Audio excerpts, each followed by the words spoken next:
Hey y'all. Alright, as you can see, we are back out in the garage again.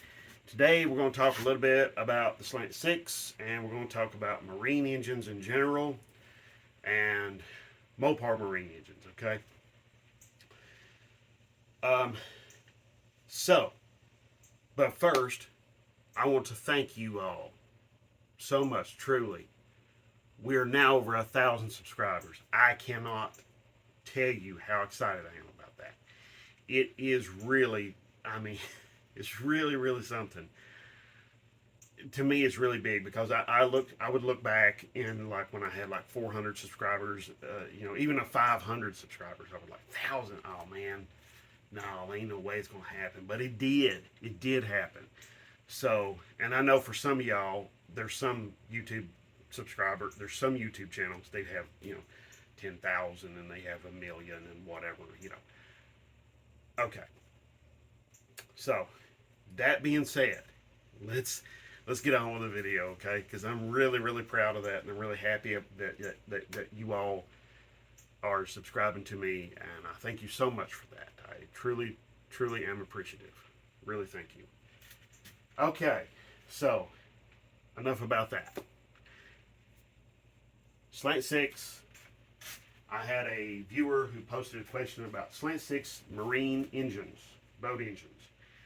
Is it worth him, or is it worth that person going and getting them?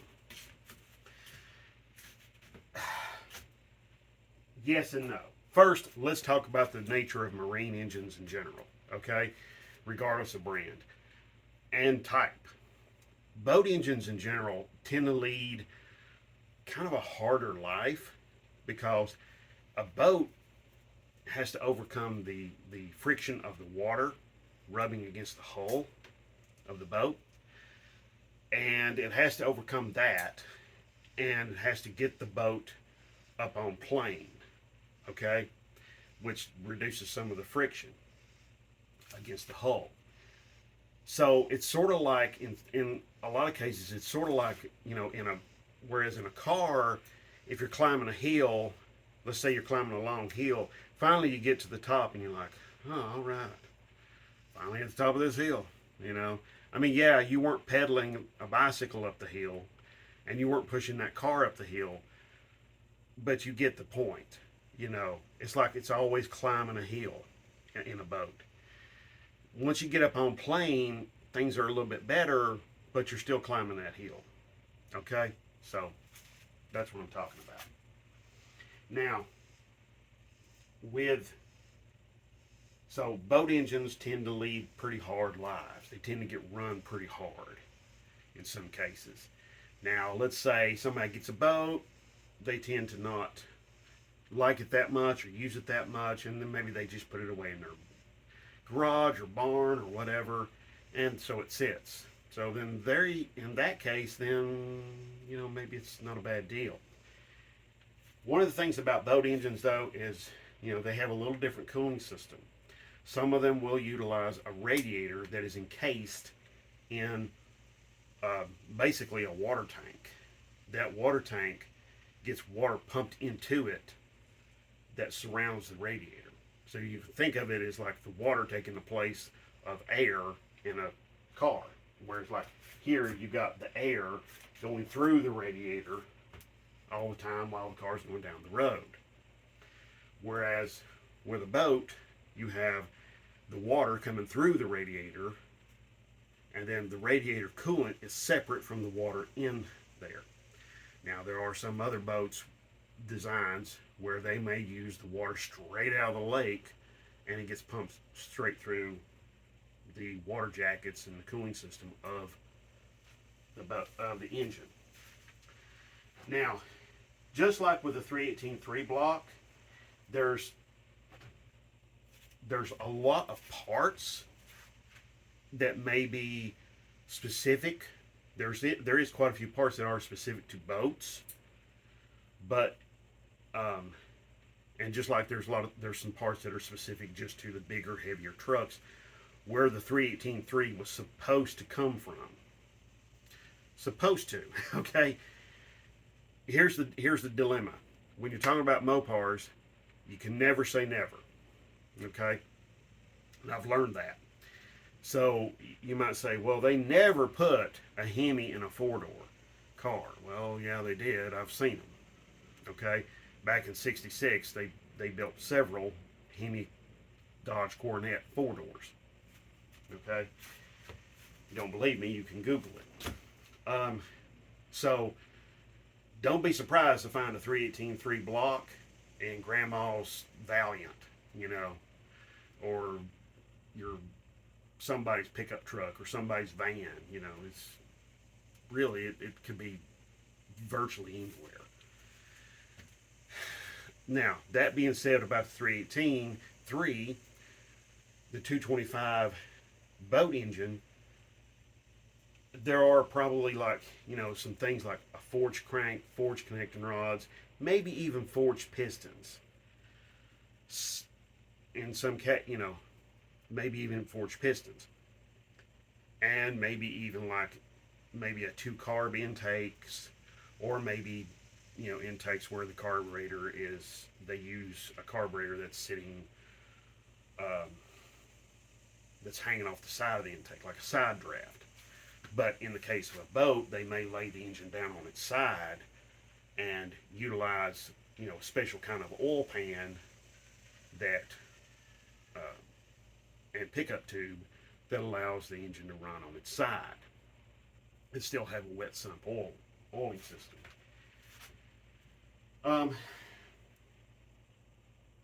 And there's also probably some peculiarities about the cooling system, maybe some hoses or pipes that are there, or some fittings here or there that aren't on regular passenger car engines. The big deal about all of that is that you can, in some cases, you won't even need some of that stuff. But as far as, like, you know, but the block itself and the head, there's not that much difference. As a matter of fact, not unless you go and you start talking about some of the slant sixes that were built in, like, say, in South America or something like that, or maybe in Australia, you know, do you start talking about, you know, the regularity of a two-barrel intakes and maybe different cylinder heads and that sort of thing. You know, in more of a industrial applications though. As far as the blocks and the cranks, the blocks and most of the rotating assembly in the bottom and the cylinder head, there's not really that much difference. And if you're, you know, this viewer did not give me details about, you know, this, you know, marine engine that he's looking at, he or she's looking at. If you're looking at, if somebody has a 225 slant six marine engine, and they don't want much for it, you know, I would go ahead and get it. You know, might yield some pretty cool parts or something like that. But as far as like going out here and like going to a lot of trouble to go get this marine engine and pay a lot of money for it and stuff like that, honestly, I probably wouldn't. Simply because the block and head castings are pretty much uniform and equal between the marine engines and the passenger car engines. Chrysler actually did a pretty good job. You may hear some people talk about core shift and all of this, but that Chrysler was bad about it. Honestly, every manufacturer had some issues with core shift at one time or another. Chrysler's had some issues with core shift, but most machine shops I've talked to, they say that Chrysler has the least occurrence of that. You don't see it that often in Chrysler made engine blocks and heads and castings. So that's something to think about. As far as, like, you know, the quality of the material itself, like the cast iron or anything like that, those are usually pretty uniform as well between passenger car, truck, marine, industrial, what have you. Sometimes, if we're talking extreme industrial use, maybe they put like, an extra freeze out plug or something like that. They have identified that there are that the very late 60s and early 70s slant 6, 225 slant 6 blocks are a little bit better than the other slant 6 blocks, but again, it's just one of those things. It's just sort of like, if let's say your neighbor has got a slant 6 225 that's in a boat, and he's going to crush the boat, he's going to haul it off, but he needs to get rid of the engine, and he's saying, hey man, come get this thing, I don't want it. I mean, yeah, I'd be all over it. Or hey, if you give me $100, and get it out of here, I'm okay with that. I would be too. I'd be okay with that. That would be great. I would do that. But as far as like having a slant 6 going, let's say to, driving 3,000 miles to go get a slant 6 marine engine that was in a certain kind of boat or something like that, and then it's, and they want a whole lot of money for it, and they don't really command big money prices. There's just not that much demand. There's not that much difference. There may be a little bit of difference, but there's not a great deal of difference. I mean, honestly, there's folks that are going out here and drag racing slant 6s right now, and they're running like in the 9s, in the 9-second quarter mile times, low 9-second quarter mile times with the same slant 6 block they pulled out of a van, a pickup truck, any passenger Chrysler passenger car you can think of. And so it's sort of like, yeah, there may be some that are a little bit better to build, like the late 60s and early 70s 225s, maybe the late 60s 170s, depending on what you're doing, then that tends to shift the focus one way or the other. But, even if you're like turbocharging a slant 6, turbocharging or nitrous or supercharging a slant 6, I would not go to a tremendous expense to go get. This one came out of a pickup truck, by the way, 72 Dodge D100. So I'm not sure if those casting numbers will tell you that down there, but let me see if I can get them a little bit closer. Yeah. I built this engine right here.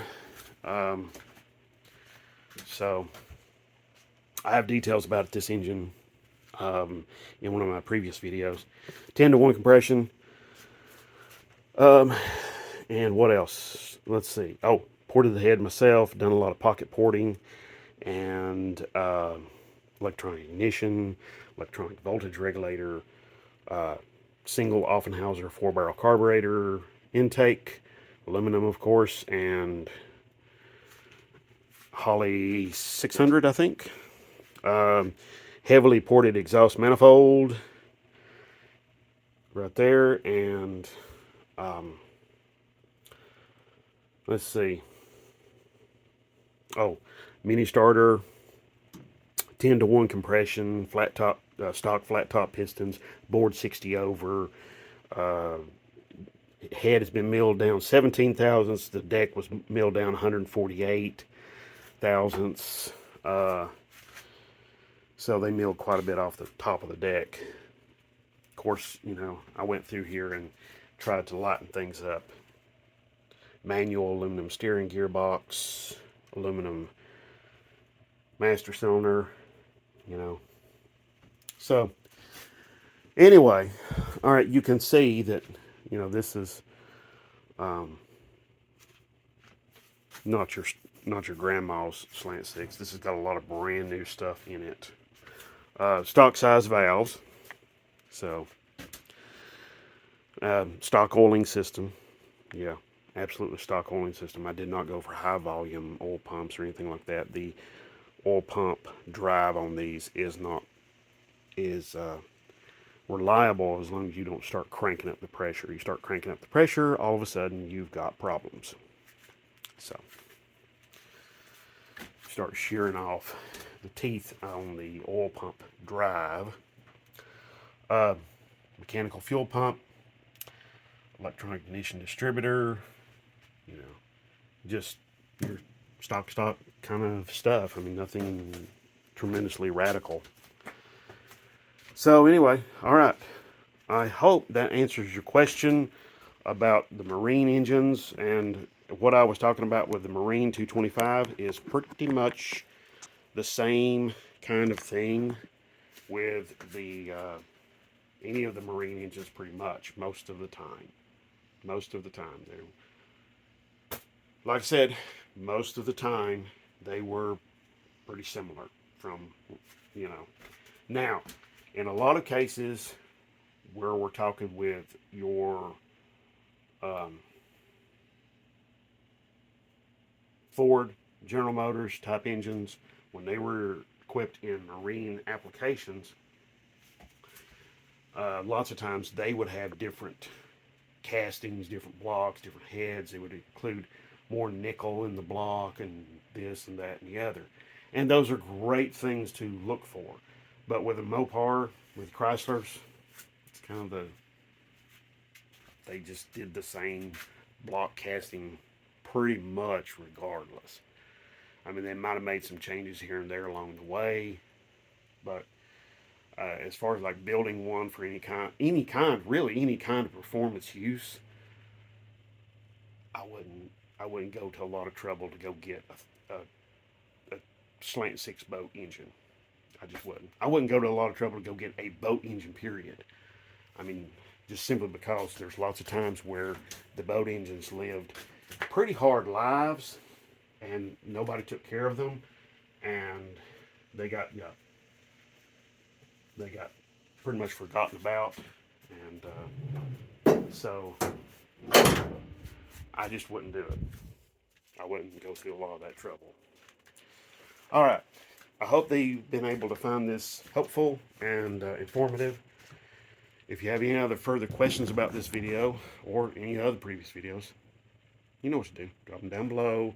I'll try to do my very best to answer your questions as soon as I possibly can. So thank you very much for watching. God bless. Have a great one. And thanks again for the 1,000 subscribers.